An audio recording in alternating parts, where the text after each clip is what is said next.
Le associazioni ambientaliste, Legambiente, WWF, l'IPU, l'Associazione del Tagliamento hanno lanciato una petizione internazionale, no, collegata con l'appello degli esperti, 800 esperti di 35 paesi, per mantenere le caratteristiche distintive del tagliamento che lo rendono unico nello spazio alpino, è uno dei pochi esempi in Europa e nel mondo di fiume dove le dinamiche naturali sono ancora presenti. Valutare eventuali canali scolmatori, no, nella bassa friulana.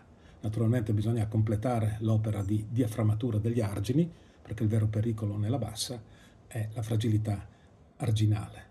In questo modo il tagliamento diventa un laboratorio di futuro, un nuovo rapporto tra l'uomo e le acque, tra l'uomo e i corridoi fluviali, sapendo che dovremmo essere capaci di restituire spazio alla natura, ovvero spazio ai fiumi.